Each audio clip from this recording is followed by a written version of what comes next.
Hey guys, I got another trucking mechanicing video going on here. This one, we're getting another one about the old Ford finally.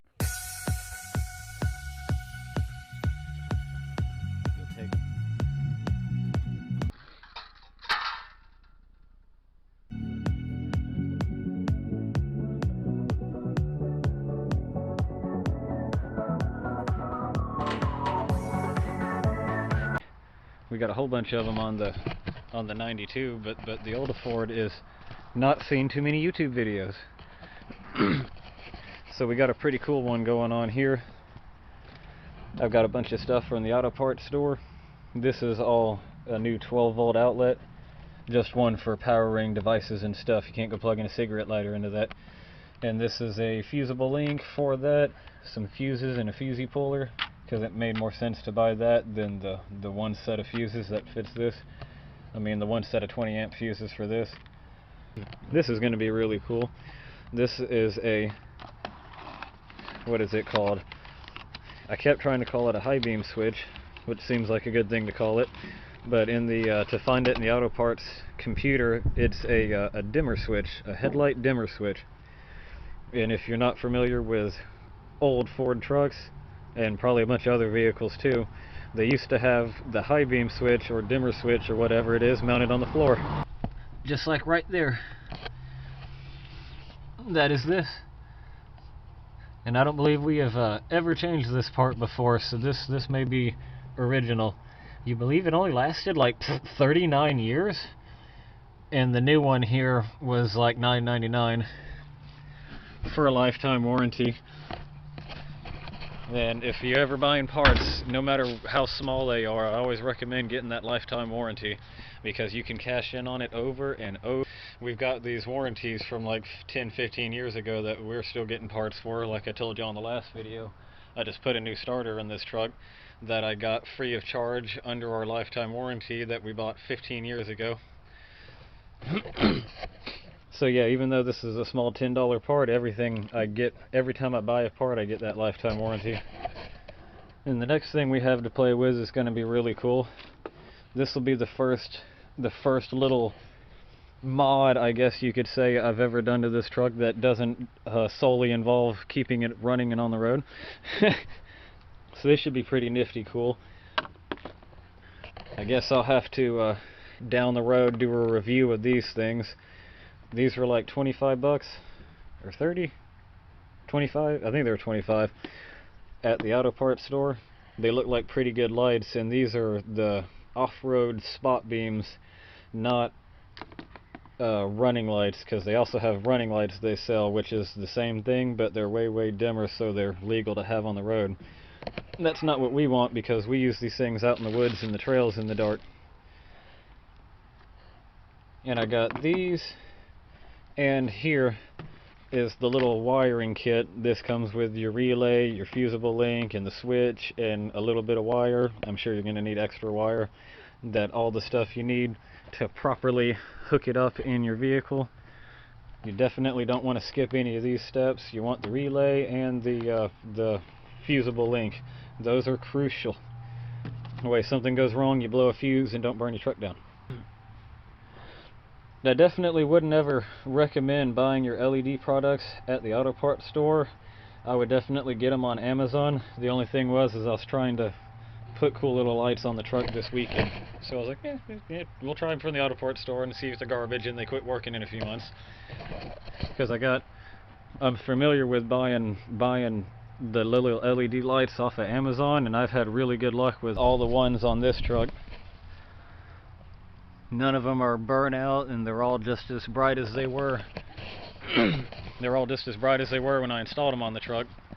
The only thing is it seems like in really cold temperatures when you first turn them on, sometimes they don't come right on, and they'll be like a little dimmer when it's cold out. But after they're on for a couple minutes, they kind of brighten right back up. So I don't know how, this is Florida, you know, so we only see like teens and 20s as far as low temperature, so I don't know how that's going to handle really low temperatures up north. Yeah. Oh yeah, I also got a razor knife, because I need another razor knife at work. So I reckon we'll go ahead and get started installing things, and then I'll show you guys some stuff. So we're underway with our lighting upgrades in the truck, and I'm swapping my old high beam switch here, or dimmer switch, and I ran into a bit of a problem. You see, I went about fixing it with some butt-in connectors there. Here's my old connector. You see how one of the things is flat and the other ones is up a ways, just like the old switch here. Flat, see, this one flat ways, this one up ways. My new replacement switch, they're all flat ways. So it wasn't exactly plug and play, but this has definitely done the trick anyway. I got my butt connectors down there, I've tested it. When you click it, you got high beams, and you click it and you got low beams. Before you had low beams, but when you clicked it for high beams, everything just shut off. And then if you clicked it again, the low beams came back on most of the time. That's what this one did. So now we got this figured out. I reckon I'll just go ahead and wrap this up with a little bit of electrical tape so it's somewhat, you know, enclosed with the electricities like it was before, and then we'll bolt it back to the floor. Right there. Looks factory. Yep.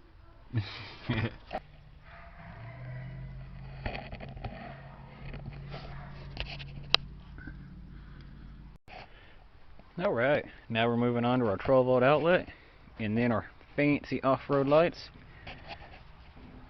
See right here, this is my fusible link, and I'm using this.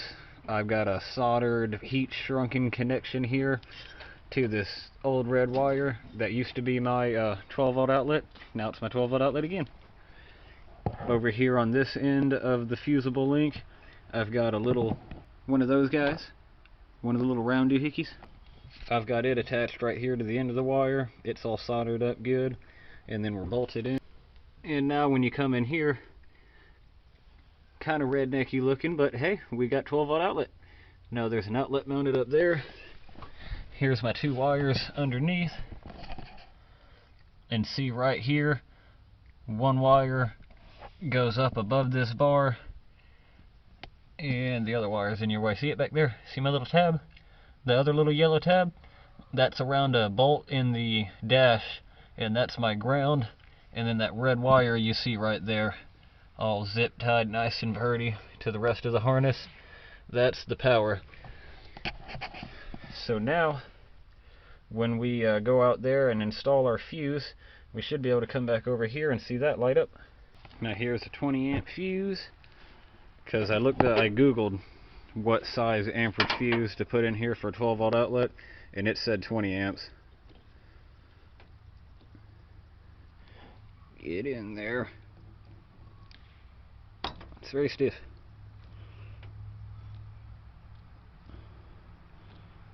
Alright, even matches the wire, look at that. Ooh, isn't that fancy? Now we have a 12-volt outlet.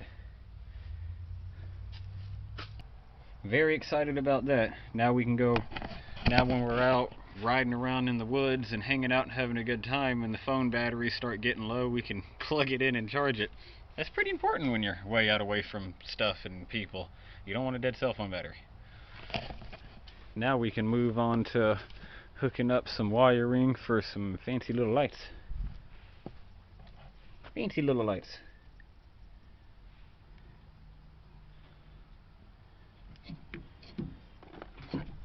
I'm not too sure where we're going to mount these at. I don't know if I want to do something like that or what. It's really not very many good places because I want them to be in the front. I definitely don't want to be like...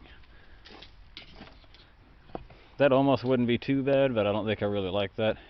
I'd kind of want it to be up higher too. Seems like that would block a lot of the lower light.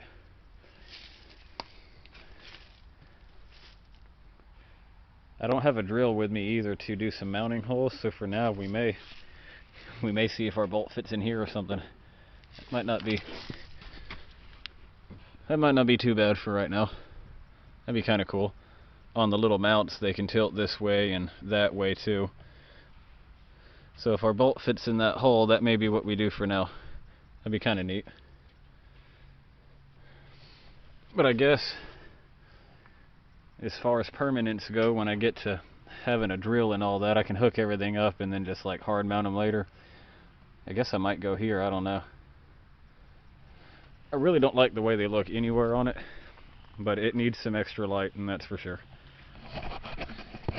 So I'll figure out what I'm doing with these and start wiring that up. So this is where we ended up going with our little LED lights on the front here.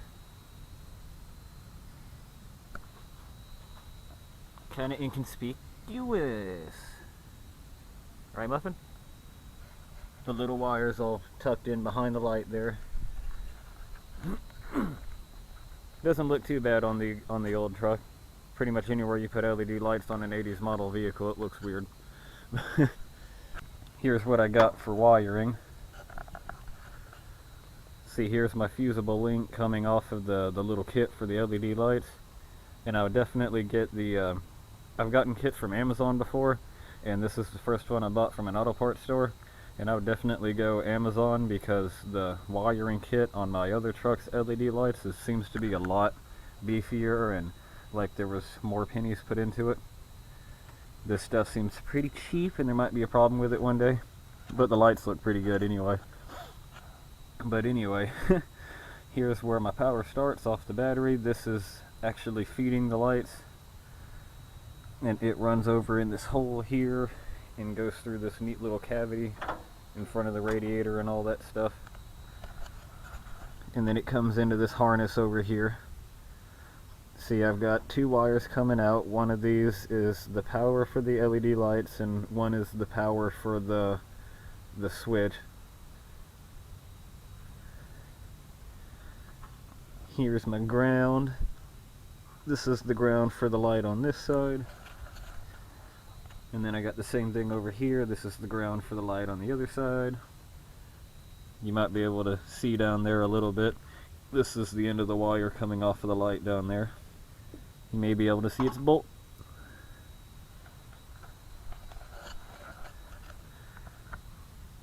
And the same thing over here. See, I come out of this hole in the whatever this is, not firewall, but I come out of the hole in the front of the truck here and run up and over. This is power and ground for that light down there. I mean, the wire comes right over here on the other side of my little water box. Power for the lights and power for the switch, or the whatever, the relay. Here's the ground for the relay, and then this wire goes into the cab through a hole in the firewall to a switch under the dash. And how that works is there's one wire here carries the current for those lights, and the other wire carries a little teeny tiny amount of current to turn on this little remote operated switch, and this wire to the switch just closes the contact to turn power on to the relay, and then that closes the relay, which turns power on to your lights.